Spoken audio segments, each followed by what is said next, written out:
नमस्कार, आप देख रहे हैं लाइव न्यूज। मैं हूं धर्मेंद्र और मेरे साथ हैं कांग्रेस के पूर्व निगम पार्षद हाजी ताज मोहम्मद। हाजी जी, सफाई को लेकर काफ़ी समस्या हो रही है क्षेत्र में, क्या कहेंगे? मैं समझता हूं सफाई को लेकर आज कोई नई समस्या नहीं है। आज सफाई कर्मचारी हड़ताल पर हैं और उनको लगभग 22-23 दिन हो चुके हैं और हड़ताल तो मेरे टाइम पर भी रही, लेकिन सफाई कर्मचारियों की जो जायज़ समस्या हैं, जो उनकी मांगें हैं, उनको सरकार को मान लेना चाहिए। क्योंकि एक सफाई व्यवस्था ऐसी चीज़ है कि अगर वो एक दिन सफाई ना हो तो गंदगी के अंबार लग जाते हैं। और एक सफाई कर्मचारी है जो निगम पार्षद की इज्जत को बचाता है और लोगों की सफाई का ख्याल रखता है। मैं तो समझता हूँ कि एक सफाई कर्मचारी इतने मेहनत करते हैं कि लोग सो रहे होते हैं और वो 4 बजे सुबह उठ कर के पता नहीं कहाँ से दिल्ली में आते हैं बेचारे। 100 किलोमीटर 50 किलोमीटर दूर से वो सफ़र करते हैं ट्रेन में, किस तरह से आकर के दिल्ली की वो सफाई व्यवस्था करते हैं। और बड़े अफसोस की बात है कि उनका भी एक परिवार होता है, उनके बीवी बच्चे होते हैं, उनकी जो है जीविका का सवाल है, उनके बच्चों की फीस का सवाल है, उनके बच्चों का ड्रेस का सवाल है और उनको पैसे टाइम पर ना मिलें तो बड़े अफसोस की बात है। आज दिल्ली में बैठी आम आदमी की सरकार वो एमसीडी पे डालती है और एमसीडी जो है दिल्ली सरकार पर डालती है। क्या जनता का मजाक बना रखा है? लोगों को तो सफाई व्यवस्था से मतलब है। आज जब एमसीडी की सरकार, जब कांग्रेस की सरकार थी, तब कभी भी ऐसा वक्त देखने के लिए नहीं मिला। दिल्ली में कांग्रेस की सरकार रही, कभी पैसे की तंगी नहीं आई दिल्ली के लोगों को, दिल्ली के कर्मचारियों को। एक दिन भी मैं समझता हूँ स्ट्राइक नहीं रही कांग्रेस के टाइम पर। और आज हर 2 महीने बाद 1 महीने बाद स्ट्राइक करनी पड़ती है जब उनको पैसा मिलता है। आज उसी तरह से मैं समझता हूँ कि हॉस्पिटलों की हालात है, डॉक्टरों को पैसे नहीं मिलते, हॉस्पिटल के अंदर दवाइयाँ नहीं हैं, तो कहाँ से पैसे का अरेंजमेंट हो? दिल्ली सरकार को जो एमसीडी का पैसा बनता है वो दे देना चाहिए, क्योंकि जब तक उनको पैसा नहीं मिलेगा तब तक काम कैसे होगा, कैसे सरकार एमसीडी की चलेगी? और जो सेंटर में बैठी है वो दिल्ली सरकार को पैसा दे, क्योंकि दिल्ली सरकार भी ये कहती है कि हमें सेंटर से पैसा पूरा नहीं मिलता, लेकिन जो पैसा इनके पास है वो ये दबाए हुए बैठे हैं। और उस पैसे की वजह से आज एमसीडी की हालत ये है कि लोगों का नरकी जीवन जी रहे हैं। आज सड़कों पर पानी है, सड़कों पर कूड़ा, इतना गंदगी है। आज अभी 2 अक्टूबर कल गुजर के गया है, 2 अक्टूबर को सफाई अभियान जो है मोदी जी ने चलाया, स्वच्छ भारत का नारा दिया। मैं समझता हूँ कि मुबारकबाद देता हूँ, उन्होंने नारा दिया, लेकिन मोदी जी को कहीं नीचे स्तर पर देखना पड़ेगा कि ये सफाई व्यवस्था खाली एक नारा दे देने से स्वच्छ भारत का सफाई नहीं हो जाती। सफाई की जो मेन मुद्दा है वो कहाँ से खराब है उसको देखना पड़ेगा। मैं उदाहरण के तौर पे आपको बता देना चाहता हूँ कि एक जब आदमी कोई घर बनाता है उसकी बुनियाद रखता है, और जब उस घर की बुनियाद अच्छी तरह से रख जाती है तो उस बुनियाद से बिल्डिंग अच्छी और मजबूत खड़ी हो जाती है। आज मैं समझता हूँ दिल्ली की एक सफाई व्यवस्था पहला कदम है। दिल्ली को स्वच्छ रखने के लिए सफाई का होना बहुत ज़रूरी है, और जब सफाई व्यवस्था नहीं होगी तो लोग गंदगी में बीमार होंगे, और जब बीमार होंगे तो हॉस्पिटल भरे हुए होंगे, वहाँ डॉक्टरों की कमी होगी, वहाँ दवाइयों की कमी होगी, वहाँ बेडों की कमी होगी। और जब लोग बीमार कम होंगे तो इस चीज़ की कमी नहीं होगी। सरकार को जो पैसा आनन फानन में बाद में खर्च करना पड़ता है, उस पैसे को पहली सीढ़ी पर अगर खर्च कर दे तो मैं समझता हूँ लोगों के स्वस्थ रहेंगे, लोगों को बीमारी नहीं होगी, और दिल्ली भी साफ रहेगी, शहर भी साफ रहेगा, लोगों की परेशानियाँ दूर हो जाएगी। वहीं बात करें, कांग्रेस के पूर्व विधायक हसन अहमद ने कल आपके इधर धरना दिया था, क्या कहना चाहेंगे?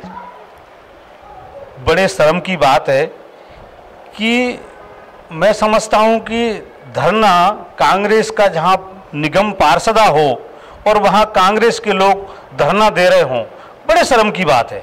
मैं समझता हूँ कि अगर उनको धरना देना चाहिए था तो निगम में भाजपा की सरकार है और दिल्ली में आम आदमी की सरकार है, उनके खिलाफ उनके कार्यालय पर, उनके सड़कों पर निकल करके आकर के धरना देना चाहिए। और कांग्रेस के घर में ही कांग्रेस के लोग धरना दे रहे हों तो बड़े शर्म की बात है। एक उसकी मैं कहता हूं कि भर्त्सना, उनकी निंदा करनी चाहिए। उनको अगर इतना ही है लोगों को सफाई व्यवस्था के लिए, सफाई के लिए वो मैदान में आए तो केजरीवाल के घर पे जाकर के धरना दे, एमसीडी में जो सरकार भाजपा की बैठी है उनके यहाँ जाकर के धरना दे, और इतने ही जागरूक हैं लोगों के लिए सफाई का काम खुद करना चाहिए। मैं समझता हूँ मुस्तफाबाद में जो 25 फुटा की जो मेन रोड है, पूरे विधानसभा का दिल है, वो वहाँ से लाखों रोज डेली गुजरते हैं। 1.5 साल से उस रोड के ऊपर पानी भरा हुआ है, जो मेरे 10 साल के पीरियड में कभी पानी नहीं भरा। अगर किसी दिन इत्तेफाक से पानी भर गया तो हमने उसी दिन प्रयास किया कि सेम डे वहाँ से सफाई की।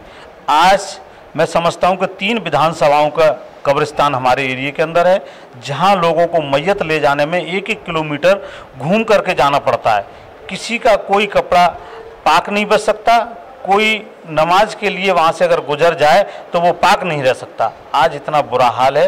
मैं समझता हूँ जो वहाँ के जनप्रतिनिधि हैं उनको इस ओर ध्यान देना चाहिए। मैं उनका ध्यान उस तरफ ले जाना चाहता हूँ, क्योंकि वो मेन रोड है, उसकी सफाई व्यवस्था का उनको ध्यान करना चाहिए। वैसे तो उन्होंने चुनाव के अंदर बहुत बड़े वायदे किए थे कि हम जीतने के बाद ये कर देंगे, कहीं एक गंदगी नहीं मिलेगी, कहीं कूड़ा नहीं मिलेगा।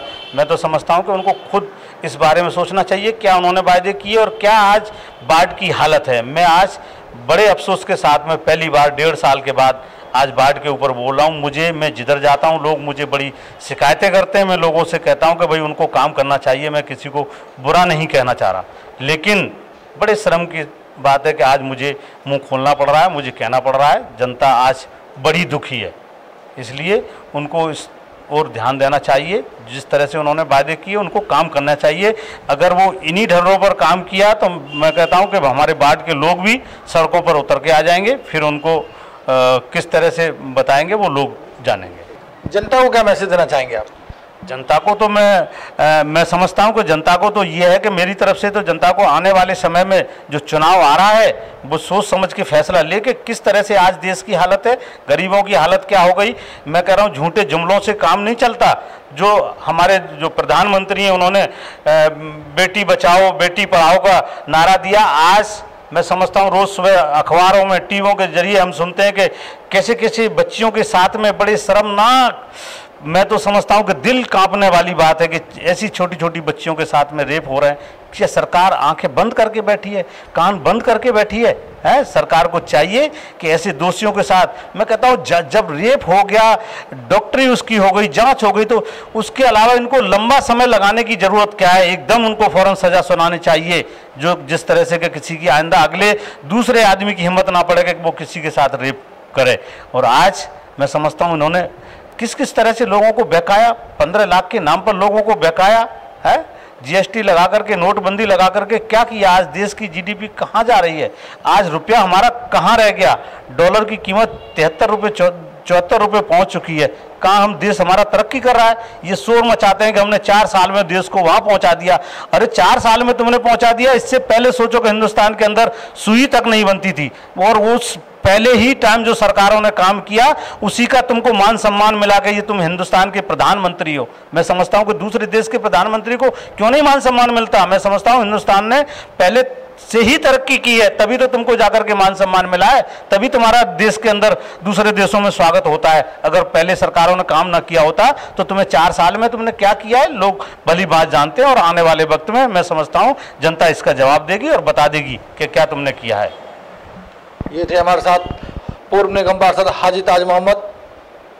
कैमरामैन अभिषेक के साथ धर्मेंद्र कुमार, लाइव न्यूज़ दिल्ली।